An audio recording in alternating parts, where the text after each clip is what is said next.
샬롬 샬롬 샬롬 샬롬 샬롬. 하나님 사랑합니다. 여러분 주 안에서 사랑합니다. 오늘 사무엘하 14장 말씀 1절에서 27절 말씀 함께 묵상합니다. 다윗의 집에 계속되는 어려움들이 지난 시간 살펴본 대로 하나님의 징계의 목적이 있었어요. 하나님께서 다윗의 죄를 용서하셨지만 왜 다윗의 집에 어려움이 계속되었을까? 다윗이 죄에서 완전히 자유로운 사람은 아니기 때문에 죄와 더불어 싸워야 했습니다. 죄는 이렇게 질기죠. 그러므로 사죄의 은총이 있다고 죄를 고의로 범해서는 절대로 안 되겠습니다.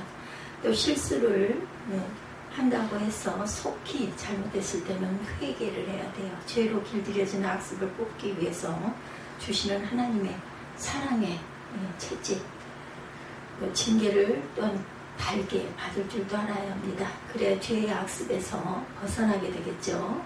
이렇게 가정에 큰 비극이 있는 이유는 아버지로서 그 자녀들을 바로 기르지 못한 까닭입니다.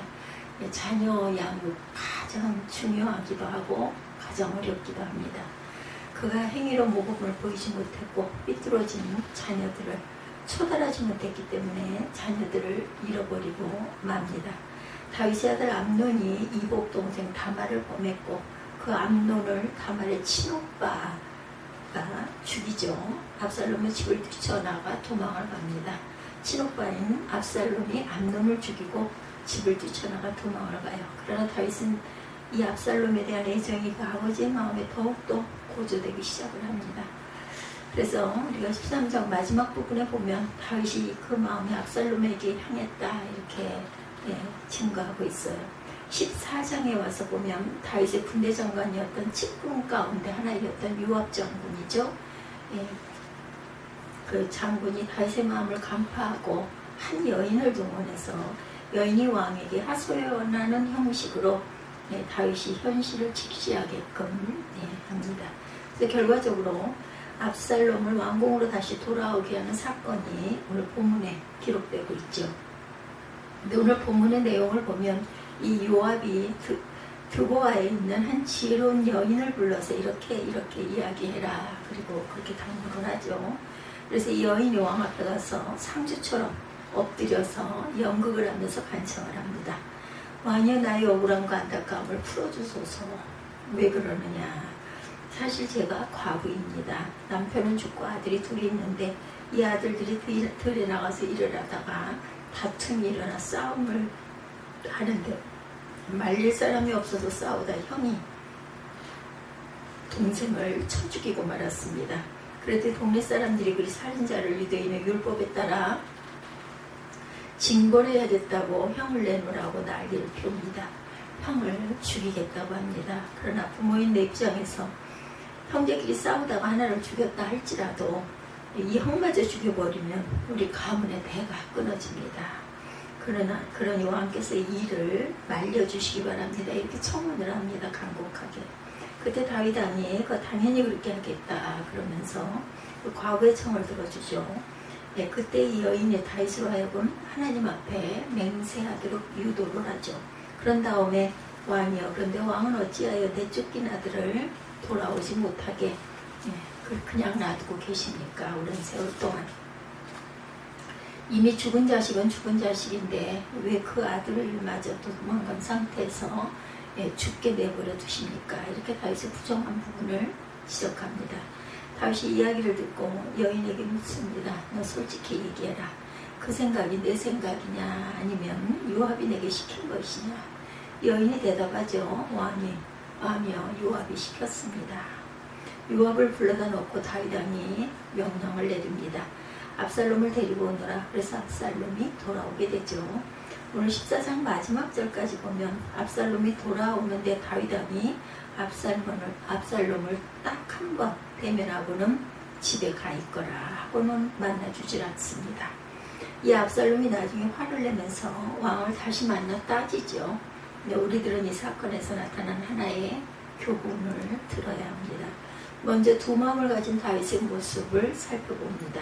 그는 진실을 잃어버렸어요. 하나님의 율법을 그 특징으로 하고 있는 신정국가인 이스라엘에서 다윗은 왕으로서의 할 일을 하지 않았습니다. 다말을 강제로 취한 암논의 행위를 심히 노예하면서도 이 일에 대해서 징벌하지를 못해요. 또 이 일로 암논을 죽임으로 복수한 압살롬에 대해서도 엄벌에 처하지를 못합니다. 그는 이스라엘을 다스리는 왕이면서도 자식에 대한 혈육애정을 끊을 수 없었기 때문에 중간에 이러지도 못하고 저러지도 못하고 우유부단한 침묵하는 그런 아버지가 되고 맙니다. 그 결과 압살롬은 반역을 일으키고 다윗은 자식에게 보좌를 내어주고 쫓겨 도망하는 신세가 되죠. 나중에 압살롬이 죽었을 때도 다윗은 이스라엘의 승리보다는 자식 죽은 데 대하여 더 마음 아파할 정도였어요. 주님은 하나님의 나라의 일꾼들에 대하여 아비나 어미를 나보다 더 사랑하는 자는 내게 합당하지 않다 이렇게 말씀하셨죠. 바울이 하나님의 교회를 맡아서 일할 일꾼들의 자격을 말하면서 자기 집을 잘 다스리지 못하면 불신자보다 더 악하다고 했어요. 자기 집을 다스리지 못하면 어떻게 하나님의 교회를 돌아보겠느냐는 거죠. 자기 가족에 대한 책임과 의무를 저버리지 말아야 한다. 가족 사랑을 하지 말라는 것이 아니고 가정을 잘 다스리라는 거죠. 그리고 아무리 가족을 사랑한다 할지라도 주님보다 더 사랑해서는 안 됩니다. 다윗이 아버지로서의 한 나라의 왕으로서도 자녀에 대한 처리는 실패하고 맙니다. 짐승이 자기 새끼를 본능적으로 사랑하는 그런 맹목적인 사랑은 아무 가치가 없을 뿐만 아니라 하나님의 나라를 세우는데 큰 지장이 된다는 것을 가르쳐 줍니다. 우리 가정이 하나님의 말씀을 권위로 세우지 않으면 우리 자녀들을 바로 기르지 못할 것이다. 우리 부모들이 진실로 신앙의 걸음이 아니고 외식적인 이중적인 신앙생활하는 것은 우리 자녀들에게 치명적인 독약을 먹이는 것과 같습니다. 아무리 애지중지 잘 먹이고 입히고 공부시켜도 여호와 하나님을 경외하는 신앙을 넣어주지 못한다면 그 자녀는 실패한 자녀죠. 무서운 재앙이고 징계이기도 합니다. 오늘 본문에 나타난 하나님이 바로 사람들이 바로 사람이 없어요. 바로 된 사람.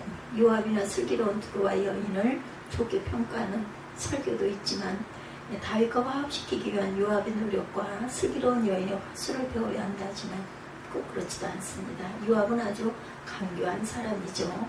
왕의 마음을 간파하고 왕의 마음을 충족시키기 위해서 압살롬을 돌아오게 하는 계략을 세우죠.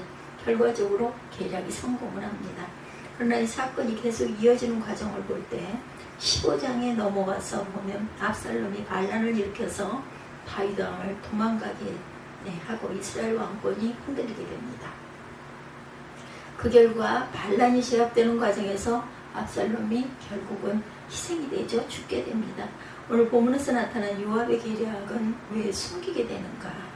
요압이라는 사람은 군사로서 장군으로서 아주 용맹한 사람이었고 또한 다윗이 왕국을 건설하는 데 있어서 빼놓을 수 없는 중요한 인물이었어요. 전쟁에 아주 능한 사람이기도 합니다.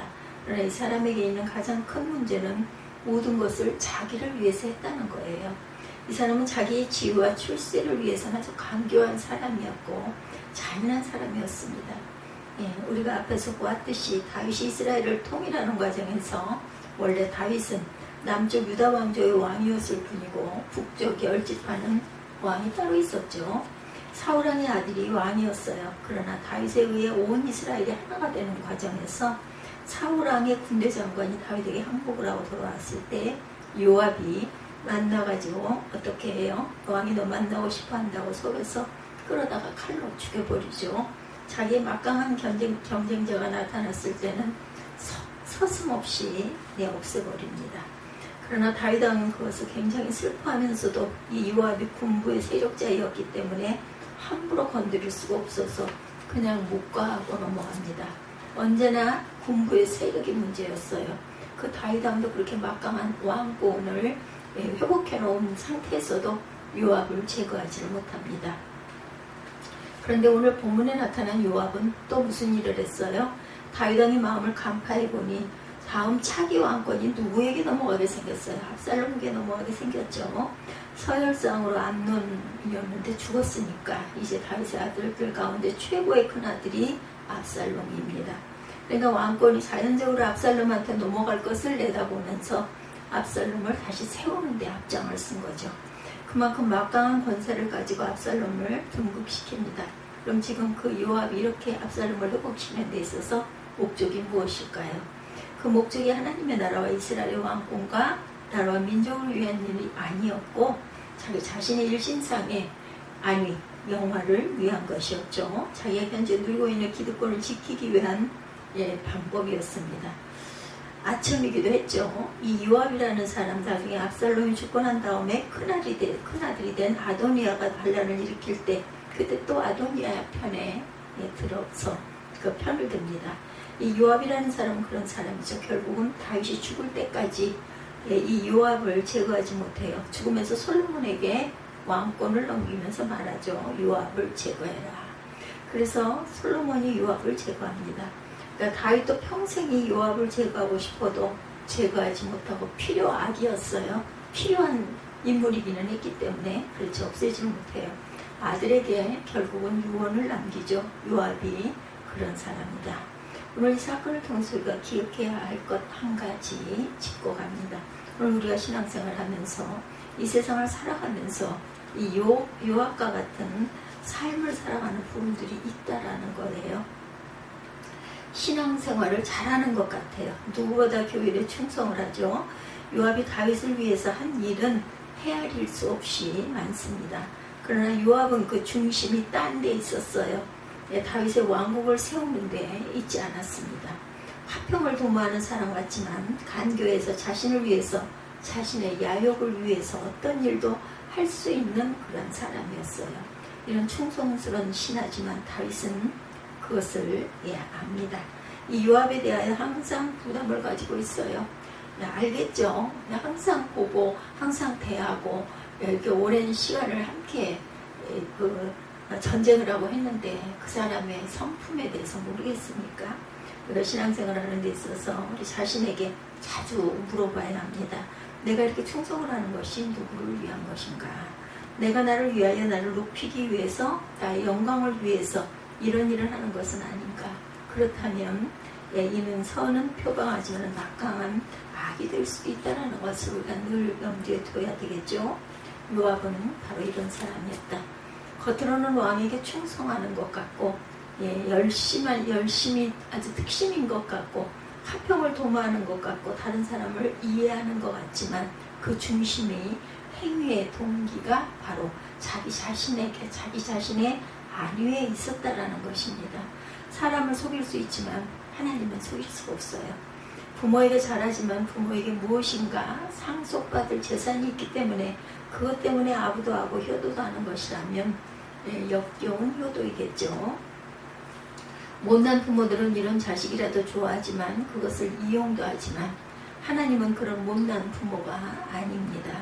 요압은 이런 일을 하면서 한 번도 하나님께 묻는 법이 없었어요. 자기의 관계를 이루기 위하여 모든 일을 계획한 무서운 사람이죠.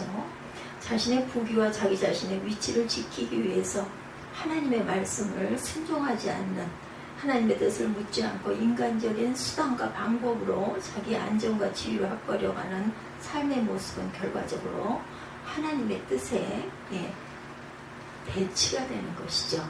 지금까지 다윗의 왕권은 확고하게 섰습니다. 이 요압의 행위로 말미암아서 다윗의 왕권은 계속 흔들리기 시작해요. 이제 구약에서 다윗의 왕권이라고 하는 것은 하나님의 나라를 의미하기도 했어요. 이스라엘이라고 하는 것이 하나님의 나라를 상징했고 교회를 상징했습니다. 다시 말하면 다윗이라는 사람을 통해서 교회가 견고하게 서가고 교회가 확장되어 갔어요. 그리스도 안에서 교회는 세워져 가죠. 그러나 이 요압과 같은 사람들 때문에 교회가 어지러워지고 어려움에 처하고 사단의 괴계에 빠지게도 된다는 것. 예수 그리스도를 믿는 사람들은 먼저 자신을 부인할 줄 알아야 합니다. 나아가서 자기 십자가까지 지고 가려고 해야 되겠죠. 목회를 하는 사람도 선교를 한다는 사람도 아닌 것 같은데 미혹을 받기가 쉬워요. 주님을 내세워서 자신을 드러내는 경우가 너무나 많습니다. 목회를 하는 것도 자기 성취라는 목표로 하는 사람들이 많이 있죠. 나도 모르게 또한 그렇게 되기도 합니다. 얼마나 하나님께 적이 되는지 모르죠. 소선은 대선에 적이 되죠. 왜 교회가 분쟁이 일어나고 싸움이 생겨요? 그 이유가 뭔가요? 전부 다 자기들의 기득권, 자기들의 발언권, 자기들의 권리를 주장하는 데서 생겨납니다. 목사는 목사대로 자기의 권리를 주장을 하죠. 장로는 장로대로 자기의 권리를 행사하려고 합니다. 세력을 구사하기도 하죠. 어떤 파 이렇게 해가지고 나뉩니다. 교회 안에서도. 권사는 권사대로 자기 영향력을 행사하려고 하고, 평신도라고 다 기득권이 있고 발언권이 또 나름대로 있습니다. 교회는 섬기는 곳이죠. 그러다 보니 교회 안에서 떠들어도 아무도 제지하지 않고 자기 말을 다 잘 들어주죠. 이런 사람들이 세상에서 알아주지 않는데 교회 안에서는 대우를 받는다라고 생각을 하니까 목소리가 점점 높아집니다. 그러다 보면 교회는 시끄러워지겠죠. 목소리를 낼 수 있는 위치에 있는 사람들이면서 남을 더 낮게 여길 줄 알아야 되겠다. 몇 사람이 모여서 회의를 자기 주장하는 사람들은 못난 사람들입니다. 듣기는 속히 듣고 말하기를 더디하는 사람이 지혜로운 사람이라고 말씀하고 있어요. 잠언이죠. 주장할 수 있는 위치에 있는 분들이 조용히 듣고 살펴본 대로 하나와 같이 다른 사람의 의견을 세우려고 섬기면 그 교회는 아무 일을 못하는 것 같아도 능력 있는 교회로 자라갑니다. 교회 안에서 자기 자랑하는 것보다 바보가 없어요. 그렇죠? 교만하면 하나님께서 버리신다는 진리를 우리는 알고 또한 배우기도 했습니다. 그리스도의 사람은 정과 욕을 버려야 돼요. 십자가에 못 박아야 되겠죠. 바울은 우리 가운데 자신을 위하여 사는 자도 없고 자신을 위하여 죽는 자도 없다고 했는데 우리 교회는 이런 분들이 당연히 없는 줄로 믿습니다. 자기를 위한 신앙생활, 거기에서 문제가 발생하는 거죠. 요압의 문제가 바로 여기 있었다라는 것.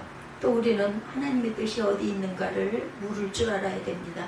하나님 무엇을 기뻐하시는가도 물어야 합니다. 요압은 하나님께 묻지 않았어요. 그 다음에 보면 다윗도 하나님께 묻지 않습니다. 실수하고 있어요. 압살롬을 회복시키는 게 과연 하나님의 뜻인가? 하나님께서는 분명히 솔로몬을 차기 이스라엘의 왕으로 삼겠다고 솔로몬이 태어나기 전부터 예언을 했습니다. 선지자 나단을 통해서 이미 하나님의 뜻은 공포가 되어 있어요. 그것도 공개적으로 선지자 나단을 통해 차기 이스라엘의 왕은 솔로몬이라고 이미 선포해 놓은 상태입니다.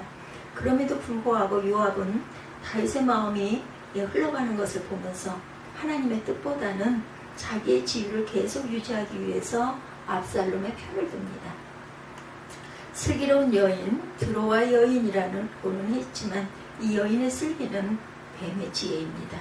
이 여인이 다윗에게 했던 비유는 나단 선지자와 비슷한 것 같지만 다릅니다. 첫째로 이 여인의 비유는 처음부터 삽득한 요압이 자신의 야욕을 위해서 꾸며진 거죠. 그러나 나단은 사악한 욕심이 개입된 것이 아니라 하나님의 뜻을 따라 이루어진 것이죠. 이 비유는 희정일관 진리를 흐리게 만듭니다. 하나님의 공의와 진리를 도외시하고 다시 약한 인간의 정의만 찾고 호소를 하는 그런 내용이에요. 오늘 그 여인 아첨과 말자라는 다윗을 넘어지게 한 거죠. 말자람으로 뱀의 지위와 같은 것입니다. 나단이 다윗의 양심을 자극시켜서 진리를 깨닫게 하고 하나님을 발견하여 회개에 이르게 한 것과 반대죠. 누가 이 여인을 슬기롭다고 했습니까? 이 여인은 요압의 계교를 이루기 위해서 이용된 그러한 존재일 뿐이죠. 화평을 바란 것 같지만 진정한 화평이 아니었다라는 것. 요압이 다윗과 압살롬을 화합시키기 위해서 노력한 것 같지만 진정한 화합이란 하나님과 화평에서 오는 화합이라야 합니다. 압살롬이 자기 형을 죽인 살인범일 뿐만 아니라 아버지에 대한 원한을 품고 있는데도 회개하지 않는 패역한 아들임에도 아버지와 화합하게 하는 것은 참된 화합이 아니라 요압 자신의 야욕을 이루기 위한 계략이었다. 오늘 우리가 하나님을 말하는 세대에 살고 있어요. 세상도 뛰어넘고 국경도 뛰어넘는 화합을 말하니 무조건 좋다고 하지만 결코 인간의 야합으로는 정치적인 목적을 이루는가 몰라도 진정한 화합은 어렵습니다. 우리는 이 사실에서 참된 화합은 예수 그리스도 안에서 하나님과 화합한 화평이 선행되지 않고는 결단코 인간 죄악과 욕심이 앞서는 한 화합은 없다는 것을 알아야 합니다. 북한과 화합하는 것을 반대할 이유는 없지만 기독자들로서는 참된 화합의 방법을 알고 힘을 써야 되겠죠. 복음이 아니고는 우리가 온전한 화합을 이룰 수가 없다라는 것. 인간들이 가지고 있는 무조갱의 욕심이 있는 한 이상적인 사회는 건설될 수가 없습니다. 그러므로 성도는 가정과 교회와 사회와 화합을 이루기 위해서 욕심과 죄악을 버려야 되겠다. 또한 그리스도의 화평케 하심을 인해서 참된 화평이 주어지심을 믿으시기 바랍니다. 요압은 다윗과 압살롬과의 관계를 화합시킨다고 자기 지혜를 의지하여 슬기 있는 여인으로 다윗의 마음을 움직였어요. 인간 혈육의 정을 하나님의 뜻보다 더 낮게 생각하는 다윗은 미혹을 받습니다. 조심해야 되겠죠? 마귀의 미혹은 나를 돕는 것 같고 화평을 말하는 것 같은 데서 들어온다라는 것. 그럴듯해요. 이단이 원래 그렇죠. 아주 진리인 듯합니다. 그런데 끝까지 가다 보면 그만 미혹의 웅덩이에 빠져버리고 헤어나올 수가 없게 된다는 것. 무섭습니다. 어떤 문제든 가부간에 결단을 내릴 때 자기 감정이나 주변에 듣기 좋은 소리에 귀를 기울이면 실수한다라는 것. 하나님의 뜻이 무엇인가를 듣기 위해서 기도와 말씀에 귀를 기울여야겠습니다. 다윗은 하나님께 징계를 받았죠. 그러나 그 징계가 떠나지 않는 것은 그 자녀들을 또한 징계하지 않았기 때문이죠.